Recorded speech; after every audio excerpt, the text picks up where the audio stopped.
అబ్బో ఇక్కడ కేజీ చీరలు కొంటే అర కేజీ చీరలు ఫ్రీ అంట. మంగళ్య షాపింగ్ మాల్, కేజీల్లో సేల్, టన్నుల్లో ఆనందం. 3 రోజులుగా కురుస్తున్న వర్షాలతో రైతన్నల్లో కొత్త ఆశలు చిగురించాయి. వర్షాల కారణంగా వ్యవసాయానికి అనుకూల పరిస్థితులు ఏర్పడుతున్నాయి. దీంతో రైతులు వ్యవసాయ పనుల్లో నిమగ్నమయ్యారు.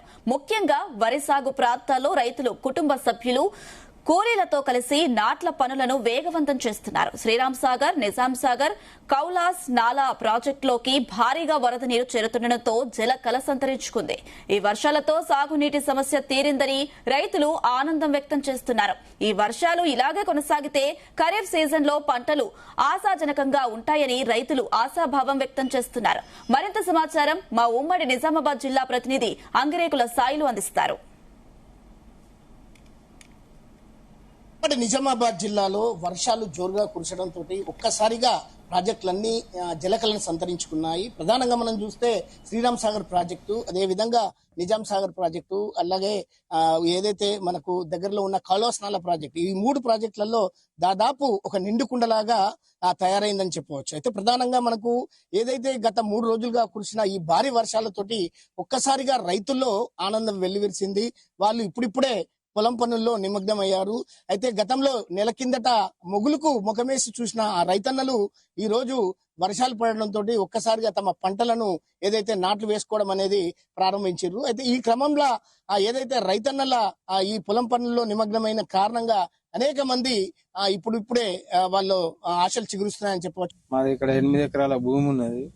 మొన్నటిదాకా మేము నార్లు పోసి ఊపుకున్నాము. మొన్నటి వర్షం నుంచే ఈ నార్లు వేసిన నుంచి వర్షం తడప పడుతుంది. ఇప్పుడు ఈ వర్షాలు వాయనంటే మాకు నీళ్లు కరువు అవుతాయి. కలెక్టర్ గారికి వేసినాం 8 ఎకరాలు. వానలు పడ్డాకనే వేసినాం. ఒక రకంగా మీకు ఇది లాభమే, మస్తు లాభం, బగ్గ లాభం. మొత్తం ప్రతి ఒక్కళ్ళు వేసారు, మొత్తం కంప్లీట్ వేసినట్టే. ఇప్పుడు నారు ఫస్ట్ అప్పుడే పోసినాం మేము. ఇప్పుడు నెల 15 రోజుల నార అయింది మాది. అప్పటి నుంచి ఇప్పటిదాకా ఆపినాము. ఆపి ఇప్పుడు మొత్తం అందరం వేసేసినాము. వేసి 5-6 రోజులు అవుతుంది. ఇప్పుడు జర నీళ్లు కొంచెం తక్కువ అవుతుంది. దానికి మీరు ఈ నేలకంటి సిరలై కలెక్టర్ గారు ఓపెన్ చేసి నీళ్లు ఇవ్వగలరని మా కోరిక. మనం చూస్తున్నాం. అయితే ప్రధానంగా ఈ శ్రీరామ్ సాగర్ ప్రాజెక్టులో అయితే దాదాపు ఇది 1000 ఏదైతే 91 అడుగుల ఈ నీటి సామర్థ్యం ఉన్న ఈ శ్రీరామ్ సాగర్ ప్రాజెక్ట్ లోకి ఇప్పటి వరకు దాదాపు 38 నుంచి 39 టీఎంసీల నీళ్లు అనేది మనకు వచ్చింది. ఇంకా మరి పైనుంచి ఏదైతే మహారాష్ట్రలో కురుస్తున్న భారీ వర్షాలే గాని, తర్వాత ఇంకా ఇక్కడిక్కడ నిజామాబాద్ జిల్లా ప్రాంతం గాని, ఆదిలాబాద్ జిల్లా ప్రాంతంలో కురిసిన వర్షాలకు గోదావరి నది ఉప్పొంగి పొరలతో ఆ ప్రాజెక్టుకు ఒక కళ అనేది వచ్చింది. అయితే ఇక నిజాం సాగర్ ప్రాజెక్ట్ లో కూడా ఇప్పుడిప్పుడే మనకు అందుతున్న సమాచారం ప్రకారం దాదాపు 3000 క్యూసెక్కుల నీరు ఇన్ఫ్లో ఉంది. దాదాపు 10 టీఎంసీల వరకు నీళ్లు వచ్చినాయని చెప్తున్నారు. కౌలాస్ లో మాత్రం ఏదైతే 1 టీఎంసీ మాత్రమే నీళ్లు ఉన్నదనేది అధికారులు అంచనా వేస్తున్నారు. వర్షాలు మొన్నటి దాకా పడలే, ఇప్పుడు పడ్డాయి.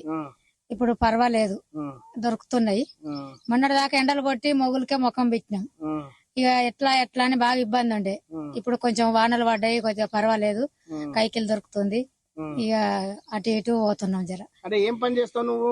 నాటేస్తాం, ముదురు తిత్తాం, ఏమన్నా వరి కోతలు ఉంటే పోతాము. పని లేదు. ఇప్పుడు 10 రోజులు దొరకబట్టి మొన్నటి నుంచి మొన్న పడ్డ వర్షాల కాంచి ఏం చేస్తాం. ఇక కూలి బతుకు గిట్టనే ఉంటది. మొగులకు ముఖం పెట్టాలి, ఉండాలి. ఎప్పుడు వర్షం పడుతుంది, ఎప్పుడు భూమి తడుతుంది, ఎప్పుడు నాట్లేస్తామన్న బతుకులు మాయి. ఏం చేస్తాం. ఇక 4 రోజులు అయితే మళ్ళీ అయిపోతాయి. మళ్ళీ ఇంటికన్నా కూర్చోవాలి. ఏం లేదు మాకు. ఏం చేస్తాం. ఇక గట్ల ఉండదు మా చెరువులలో నీళ్లు బాగా వచ్చినాయి. ఇక మామూలుగా ఉన్నాయి. ఇక నీళ్లు వచ్చినాయి మంచిగానే. అంటే పొలాలు బతుకుతాయా? బతుకుతాయి. కాలువలు ఇడవాలి. కాలువలు ఎడితే సుతా మంచిగా అవి ఇవి కవర్ అవుతాయి. అయితే మొత్తానికైతే ఈ వరి నాట్లు పడ్డంతో రైతులంతా సస్యశ్యామలంగా ఉన్నారు. రేపు కాలువలను కూడా ఇదే విధంగా పంటలకు ఏదైతే నాట్లు వేసాం, తర్వాత భవిష్యత్తులో ఈ వాటర్ ను కూడా ఏదైతే సాగునీటికి కాలువలు వదలాలని చెప్పేసి రైతులు కలెక్టర్లను విజ్ఞప్తి చేస్తున్న పరిస్థితులు మనకున్నాయి. కెమెరా పర్సన్ గోపాల్తో కలిసి అంగిరేకుల సాయిలు, జీ తెలుగు న్యూస్, ఉమ్మడి నిజామాబాద్ జిల్లా.